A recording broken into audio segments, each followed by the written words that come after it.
Hi, I'm Zibby Owens, and you're listening to Moms Don't Have Time to Read Books. This 30-minute podcast features a new author interviewed by me every single day, 365 days a year, for about 30 minutes. I am also the publisher for Zibby Books, which publishes 12 books a year in fiction and memoir. Our books are already out now. You can check it out on zibbybooks.com. And we have a magazine called Zibby Mag, where we have lots of wonderful essays and lifestyle features. That's at zibbymag.com. We have classes at zibbyclasses.com.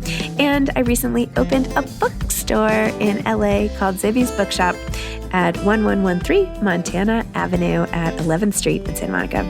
I hope that you are able to enjoy some of our other offerings. But this here podcast is the basis of all of it and started in 2018. And no matter what I do, this is basically my favorite thing. Enjoy.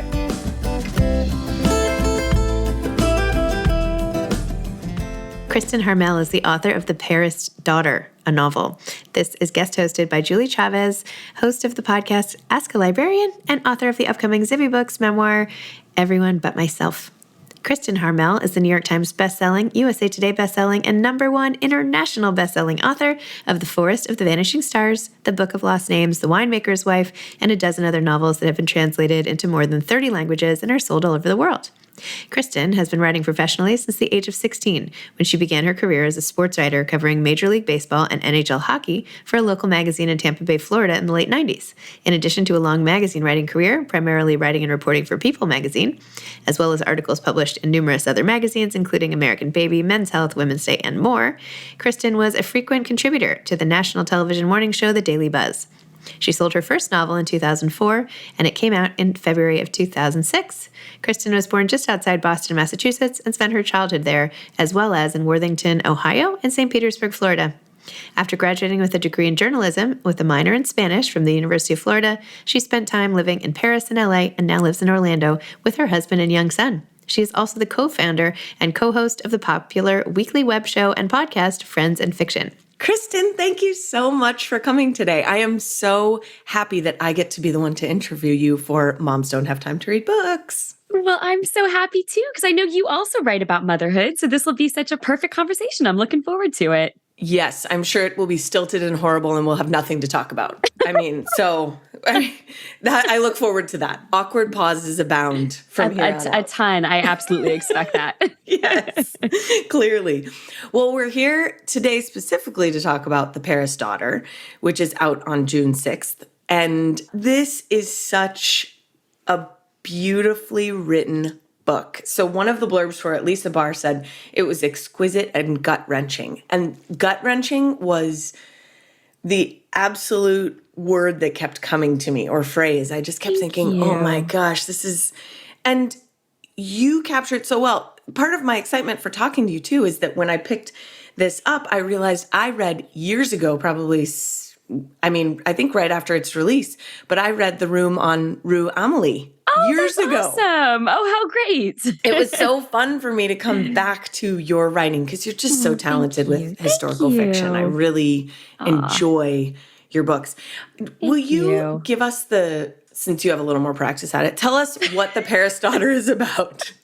It's funny that you say I have more practice at it because, I'm just beginning to sort of hone my elevator pitch for it. Okay. So you're going to get sort of the unfiltered, let me throw all these things at you and tell me what you think. So I love it. It is the story. And it's like I have the first few words down, but then the rest of it, I just spin off on a tangent.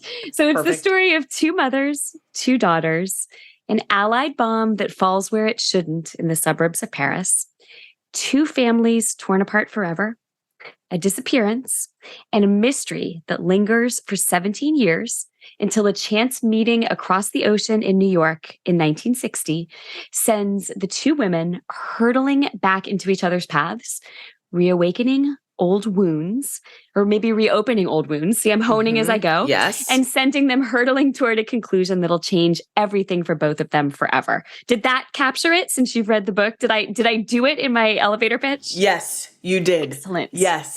Yes. That was perfect. I was listening. Nailed. Yes. Nailed it. Done. You can take that off of your list of things to do today. Yeah, it'll never come out of my mouth that way again, but it came out today, so that's okay. That was a perfect description because there are so many turns in this book. And I was really enjoying that because I think for me, sometimes historical fiction can be slower. Yeah. I find, and I think it's still super valuable and everyone loves different books and all the things, Yeah. but this one really has a lot of motion to it. And I just thoroughly enjoyed it. It was so well done. Thanks for saying that. I think maybe that is one of the advantages to having been writing about World War II for so long. I mean, my first World War II book came out in 2012, The Sweetness of Forgetting, but I had written it a couple years before that. Okay. So I've been kind of living in this world for a while. And I think, therefore, I have a little bit of an advantage in being able to establish the world quickly because I know it very well. Does that make sense? So that maybe I can dive into the plot a little bit more quickly than I would have been able to do a decade ago. That makes absolute sense. You're very effective with that. Thanks. Because Thank you. At times there are more, yes, you have just the right number of details. Oh, good. Thank you. Yeah, absolutely. Tell me, though, when you were talking about that, I mean, you've been writing about World War II for a long time. Yes. And you've obviously been writing historical fiction for a number of years. What is it that keeps you there? Like, why is that your sweet spot? I never intended for it to be. When I wrote The Sweetness of Forgetting in 2010 or so, and it came out in 2012, I thought, okay, I've written my World War II book, like back to something else. And I did write something else after. I wrote a book called The Life Intended, which was very different. It was set primarily in the present day. It was not historical fiction. But the whole time I was writing that book, which I loved, I'm still very proud of that book, but the whole time I was writing that book, I missed being in that World War II universe. I missed finding those details that just make you draw your breath in and say, oh, I can't believe that happened. I want to share that with somebody. And I have found that every World War II book I have written, there is something in the research that has led me to the next book. A question, something that makes me gasp, something that makes my heart pound a little more quickly. And that was the case with this book too.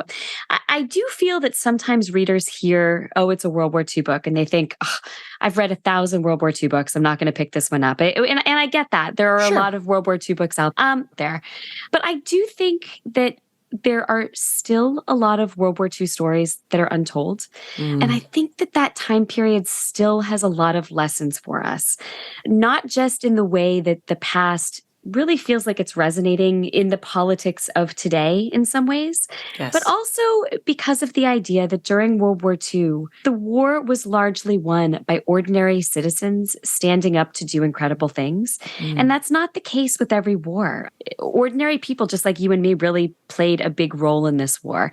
And I think it's an important reminder to all of us in our daily lives that wherever we come from, whatever our stations in life are, we do have the ability to make a difference. And that sometimes the way toward the light is something we have to lead ourselves, or we have to blaze that path ourselves in some ways. But I do want to note that even though this is still firmly a World War II book in a lot of ways, 40% of the book takes place in 1960. So it is a foot in the World War II genre, but also my other foot is standing in a very different decade across the oceans. So you kind of get a little bit of both with this book. You do get a bit of both. And you're exactly right. There's so much that's resonant from those themes that we pull out when we learn about World War II or when we think about it. And it seems like, and tell me if this is correct, you need redemption in your books. Yeah. Yeah, that's a good way to put it. Or not need, it just, you definitely, there's always they're never hopeless. Yeah. And I think that's important to note because I want people to take that away. I want them to realize that in the darkest of situations, there is always hope. There's always a better tomorrow. You just have to figure out your way there.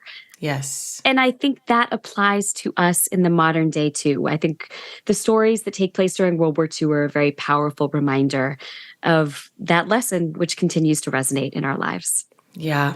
You do a really good job of drawing that forward and just presenting it for the reader in a way that's very beautiful. Your books make me equally ache and hope. I mean, there's just a real beauty there. Thank you so much. And I always feel like I should apologize when people are like, your books made me cry or your books made me ache. I'm like, I'm so sorry, but you had to get there. Absolutely. Yeah.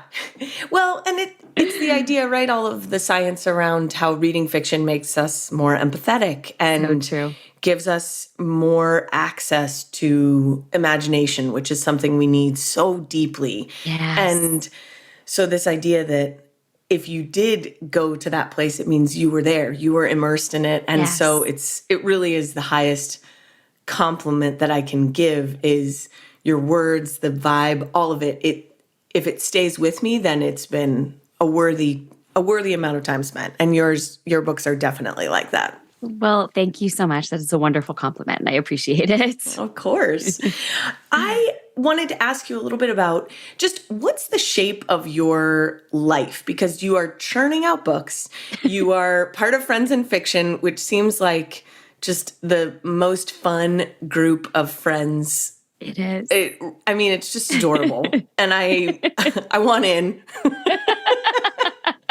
So you're doing that, your podcast, you're a mom, and also you guys have live recordings in addition to the podcast, correct? I mean, it feels like Friends in Fiction has just become its own little spider web of fun and fiction. Spider web, that's a good way to put it. Our web of fun, exactly. Yes.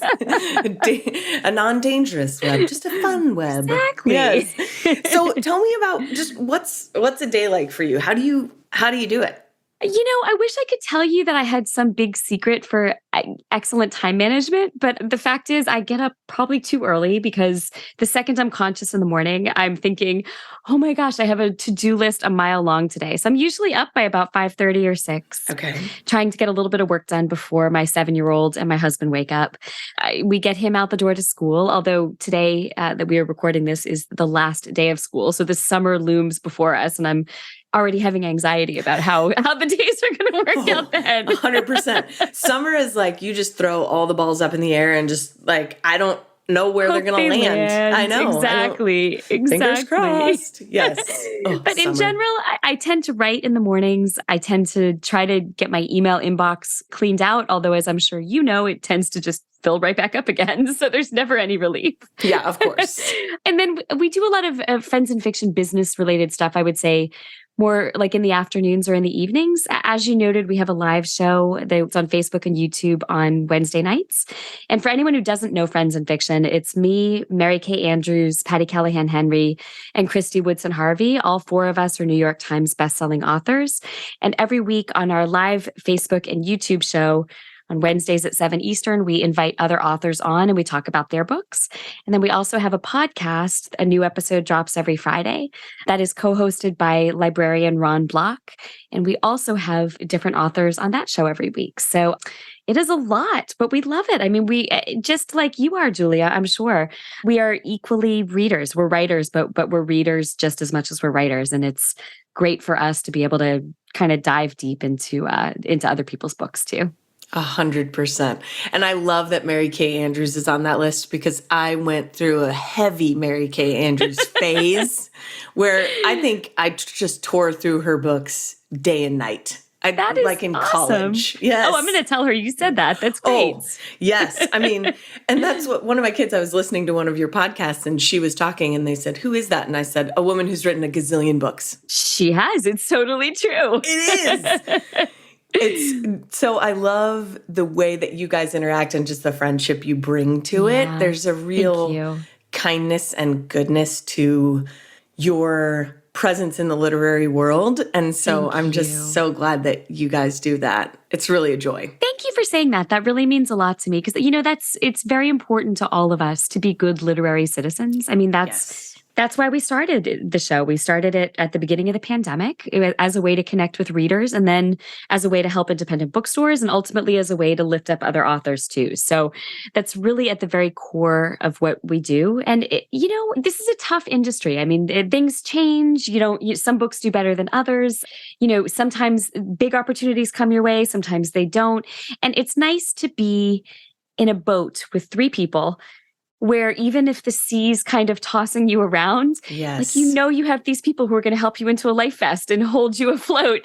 Look, how long can I keep this ridiculous metaphor going? I think we can go for a while. There's an ocean, there's a boat, maybe we should have oars. I don't even know. We'll send up a flare. Yeah, are there snacks in the boat? Because I just want to make sure you have something to eat. Okay, good. Also, we packed a couple bottles of wine just in case. In case. You knew exactly where I was going with this, because I feel like, and maybe a little sunscreen, whenever I watch Castaway, I really worry about sun damage. So things like that, we're getting older, all the things. Fair. Yes. I mean, we think ahead. So yes, of course we have all those things in our metaphorical boats. We have ridden that metaphor all the way into shore. I am here for it. Okay, so basically what you're saying is you're insanely efficient. Every day is exactly the same, very rigid. Okay, perfect. I feel like I'm listening well here. I'm kidding. But I love that approach, or I love talking to people like that, because when someone tells me I get up at 4 every morning and I meditate and then I write for 2 hours, and I'm like, okay. I'm so happy for you, but that will not be happening in my life. So I basically live in a constant state of panic, 17 steps behind where I need to be in every single area of my life. But it all gets done eventually. So I'm just, one of these days I'm going to learn to worry less and just do it and realize the chips are going to fall where they fall. And, the boat will still come into shore. I don't know. Yes, it will. Indeed. We will with not snacks sink. And with wine. That's right. And we'll, pack out our trash. It's going to be fine. It's going to be fine. No, it is. It's such a tricky time. And I think one thing I wanted to talk about with The Paris Daughter, the themes of motherhood are so powerful in this. And I think that's why it was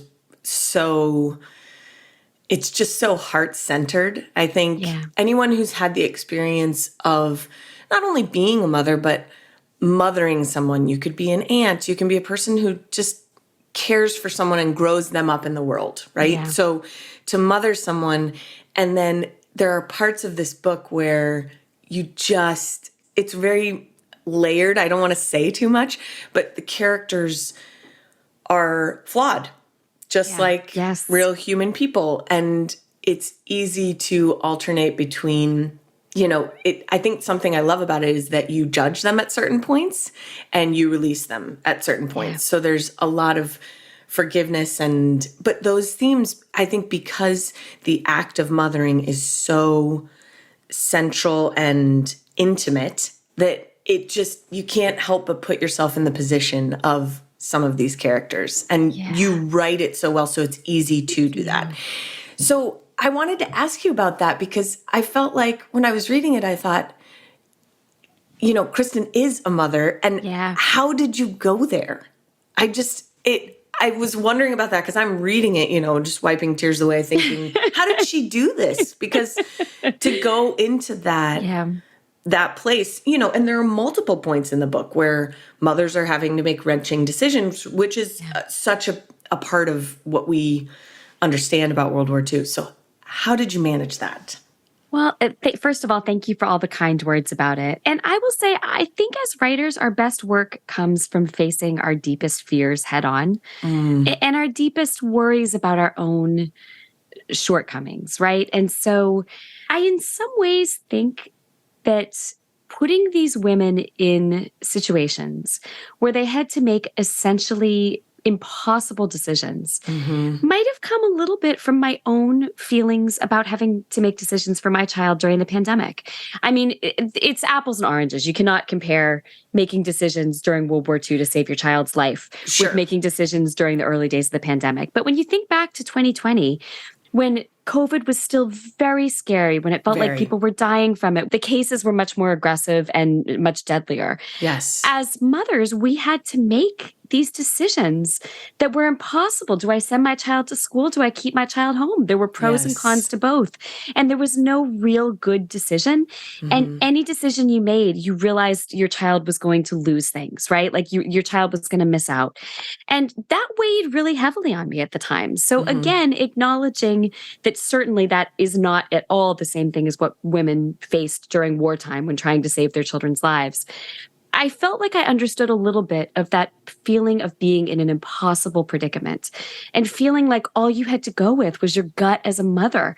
And you would do anything in the world to make life better for your child, but you couldn't control variables that were outside of your control, you know? Yes. So I think maybe that was a little bit of the root of this story, but it was also really in all the research I had done about World War II and all the writing I had done about World War II, that was one of the things that struck me the most. I mean, women and men could make the decision to go join the resistance or, you know, to do things that were brave on their own. But when people were parents and they were in that same situation with the same things bearing down on them, the stakes changed. And I really wanted to explore that. How were the stakes different?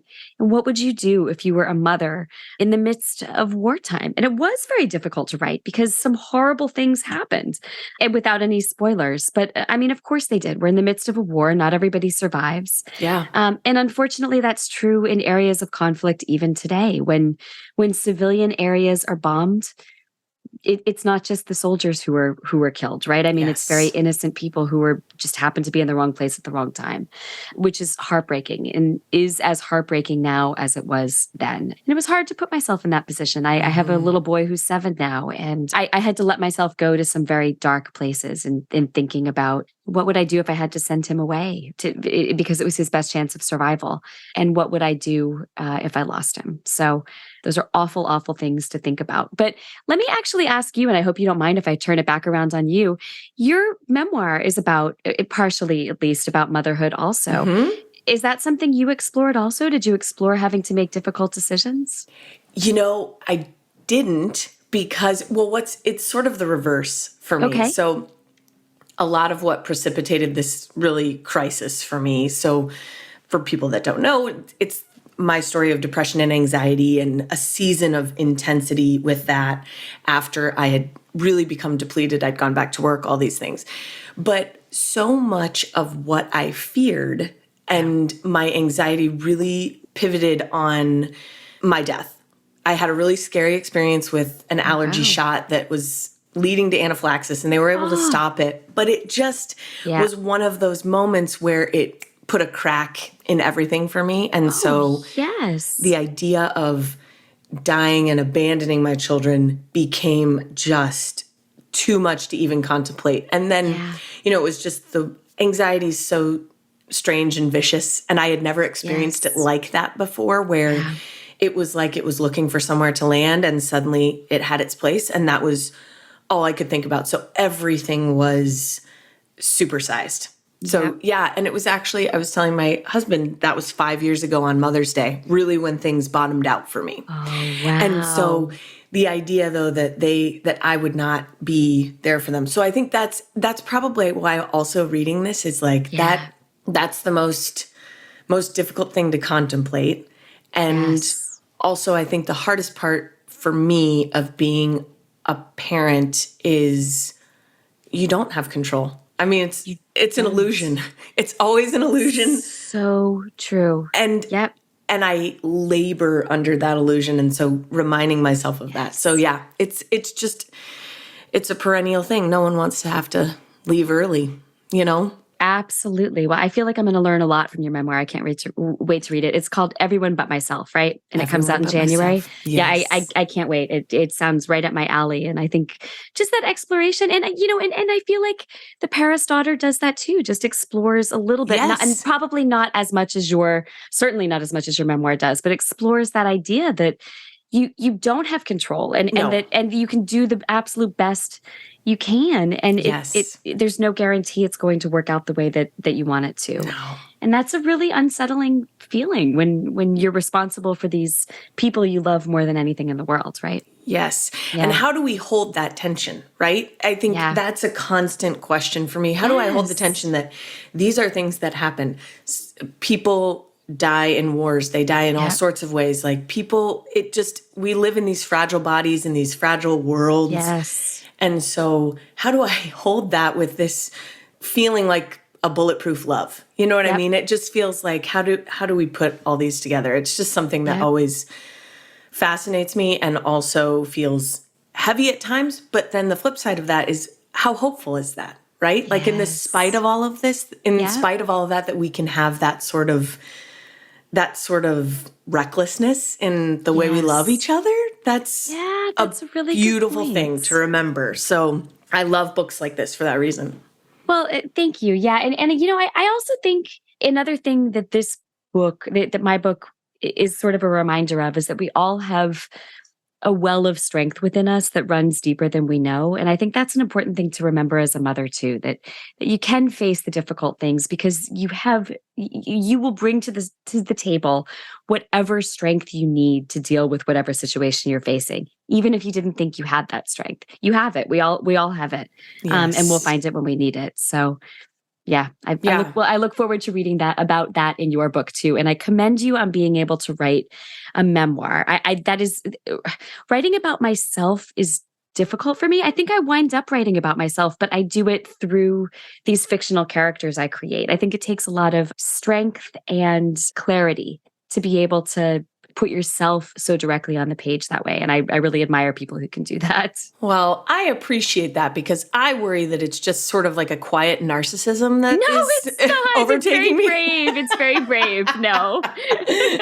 There are times where I did tell my husband recently, I was like, I would rather chew glass than write another memoir about me.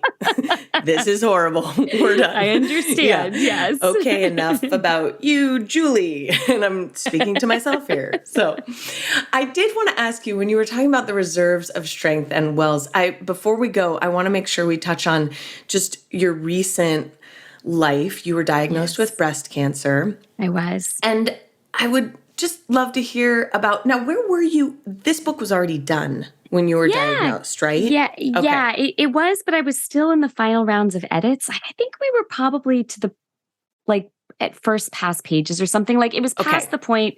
It was past the point where I could make any large changes to it. But it was pretty much done. Yeah. But yeah, I was diagnosed at the end of October, just this past year, October 2022.